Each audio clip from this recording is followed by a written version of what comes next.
It's Fugazi. He's fake. That's how you feel? Truly feel. I'll bust him up and his trainer in the same night. 2 for 1. That's a 2-for-1 special. Hey, you heard it right here. And then I'm looking at his career, I'm watching him fight, and I'm like, I can beat this bum. I can beat this dude. I don't care if he's 175 pounds. I fought bigger guys my entire career. You know what I'm saying? I'm like, okay, he 3 years out of the game, I'm 9 years out of the game. I was like, he ain't got no chin. You know, he ain't never won the world championship. You know what I'm saying? And so I just went on this major rant, bro, and let him know. 2 for 1. The 2 for 1. Hey, I'll fight you and Jake Paul in the same night. They make their own rules in the game, bro. Because they got the money, they make their own rules. Yeah, he called me up and was like, you get me, right? And I go, well, I want you and your fighter. And he goes, well, you gotta go through me first. And I'm like, oh, that's easy. I'll go through you, but you make sure when you do send the contract having him added on the back end of that. He goes, you only get me. And I go, whoa. I want Jakey Jake. I want fake Jake too. I want you, Dirty Man, and I want Jake Paul too. Yeah, fakey Jake. Both of y'all, same night. Jay Leon, I'm not playing with you, bro. I'm not playing with you. I will smoke you and Jake Paul. Same night, homie. 2 for 1. I'm not playing. Seriously, I'm here. You told me to get in shape. I'm getting in shape. But I don't think you understand, Jay. I don't think you understand what tree you barking under, man. You barking up on a real one. Hall of Famer, homie. Straight up. Yeah, and I'm gonna show you. First ballot. I'm gonna show you, bro, for real. All right, man. So Tim Bradley said, you know, basically he want to fight Jay Leon Love and Jake Paul, but Jay Leon Love said he only can get Jay Leon Love. You can't get Jake Paul. And he like, I don't want it. I want both of y'all in the same night. And he went in on Jay Leon Love. Jay Leon Love a little bit bigger than him. Jay Leon Love, I think, was trying to make 154, had to go to 60, ended up at 168. And, you know, basically he called Tim a coon. But, you know, at the end of the day, whatever you want to say. Now, if you want to say Brother Tim's a coon because he dated out, my thing is this.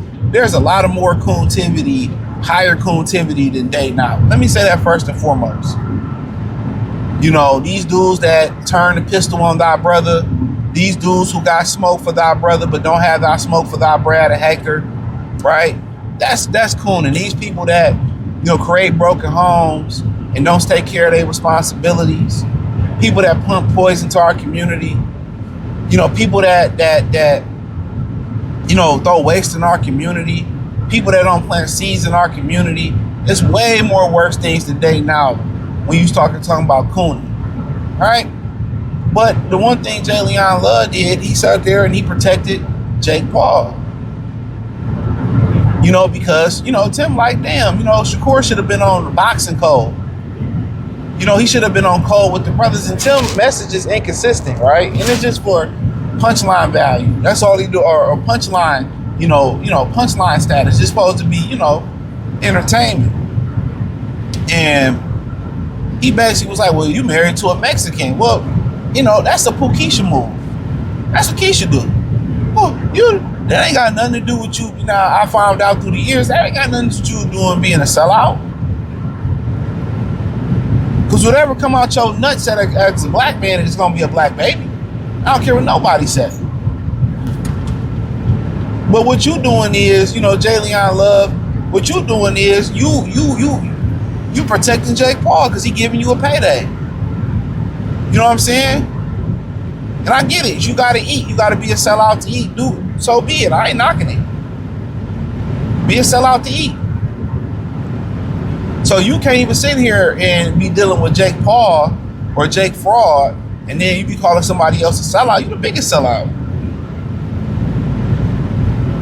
And that's one thing you gonna see. And if you ain't never really dealt with the hood rat community, that ghetto community, that's one thing you always gonna get. When you hear the women, because that's what is mostly made up of, the matriarchy. When you hear the women try to give women advice, I done heard women 50, 60 years old give 20-year-old advice, 15-year-old advice, 25, 38, 40-year-old women advice. But you know what these bitches always come back and say? Well, you did it. You was a single mom. Why can't I do it? Why, you dated a criminal. Is it different? That's the one thing you all, man. If y'all think women deflect, when it comes to men, listen. I mean, if you privy to actually listen to some of these women's conversations that they have, and you privy to see the aunties or the mothers or whoever it is try to mentor these women, it's always a deflection. Even if when it's a heart to heart, they can't reach them. And that's what bitches do. When y'all have an argument, she bring up some shit you did 3 months ago that she said she was over with. Bitches don't forgive. Let me say that. And a lot of these dudes got bitch tendencies. And I keep telling y'all, what Jalen Love did, instead of addressing the message, he couldn't address the message because he's a sellout. Him and Shakur the sellouts. Let me say that. That's the higher thing. Oh, did you got a black woman on your arm? That don't make you a sellout? Bullshit. Look at Shakur Stevenson. Everything that's white is right and everything that's black is bad. What did he say? Oh, he had all that smoke for Frank Martin, but none for Loma, and y'all was stablemates. Oh, you said Fury was better than Muhammad Ali. He stay off cold, but just because he got a black bitch on his arm and roll with Jay Prince, does that not make him a sellout? Exactly. They always want to attack the messenger, but never the message. Until that change in the black community, ain't nothing gonna change. And getting rid of all these Pookieshas and these sellout ass niggas, man. That's why you hear a lot of these brothers say, I left my black car a long time ago, and I understand that. You fighting the fight that you ain't getting no traction to get no progress on. And that's real. And that's what you see a lot of women do what Jalen Love did, because they know they didn't have an argument if they attacked the message and not the messenger. I'm telling you that right now. That's what I've heard women do that and had conversations all the time. That was a feminine move. Attack the argument, but he couldn't attack the argument. You know what I'm saying? These guys in boxing has no backbone. In reality, they don't deserve your black dollar. But in reality, we must support them so they can move the goalposts or move the football forward so we can have some progressive. But they don't want to make money with each other. They don't want to dominate. They want to be under Brad's and Small Hat, and they want to be under Hector's leadership. They want us to keep shit the way it is because it protects them from having to compete. Why join a sport if you don't want to compete? That's my issue with it. If you don't want to compete, you don't join the sport. That's what I just don't understand. If y'all not competing, y'all have opened the doors for Turkey to come in and buy the sport. Y'all open the doors for Jake Paul to come in and make a lane. You open the door for 40-some-year-old, 50-year-old Timothy Bradley, who ain't playing because he's getting in shape and losing weight. Remember, he asked Teddy Ellis on the broadcast, would you train him? You know what I'm saying? So he's getting in shape. He's dead ass serious about this. A lot of these older fighters considering coming back. War challenging Joshua, they considering coming back. Why? Because it's a void being left because y'all not handling y'all business. There's money to be made. Y'all leaving money at the floor. It's like the little motherfuckers, they say, well, get the money off the floor for the strippers at the end of the night, right? Y'all ain't getting nothing but $2. Y'all left thousands of dollars on the floor. So if you're going to leave money on the floor, of course, some of these old time fighters, they're going to start losing them pot bellies. They're going to start getting in the gym, getting into shape, and they're going to start making this money. And really, Jalen Love don't even have the blue blood to even go, or the credentials to even go at Timothy Bradley. Like, bro, like, what is that? You know what I'm saying?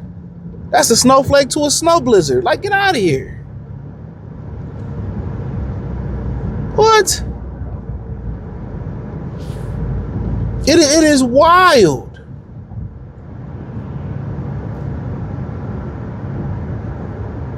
And all of a sudden, you give me like, nah, man, I want Jake Paul. What I want with Jalen Love, you just be the appetite. He said, I'll fight you on the same night.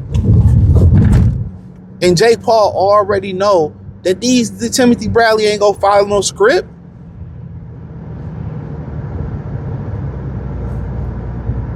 But guess what happened? They didn't want to compete. They didn't want to make the best fights. Now they made a mockery of the sport. And once you find out, you hear all the stories from behind the scenes, man, like how racist a lot of these hectors is in the sport of boxing. It's footage of it that niggas can't show to protect they brand. I feel it. I ain't knocking it. Once you know how these motherfuckers really roll and why you hear it's an agenda behind this guy and that guy, once you really know, it's all nigga shit.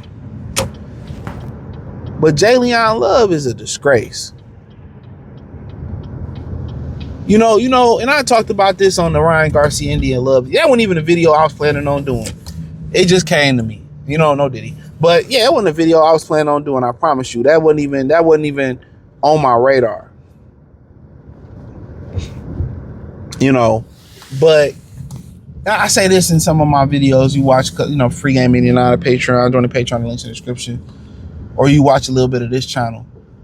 A woman does anything for monetary gain. That's a cowardly way. Women are cowardly. They're not meant to be brave. It may be in bursts or there's anomalies, obviously, but women are cowardly. But when you sit there and you security for Ryan Garcia or you a busboy for Jake Paul, you know what I'm saying? And you doing all this shit this for you to survive, you a bitch. You a female. You don't have no self-pride, no self-respect, no innovation, no hustle. You do anything to survive. And most men don't even live, they don't even live by that code no more where they say, I'd rather live like a man than die like a coward. That shit is over with. When that shit died, in my opinion, that's when, if you was a street nigga, you should have been getting out the street.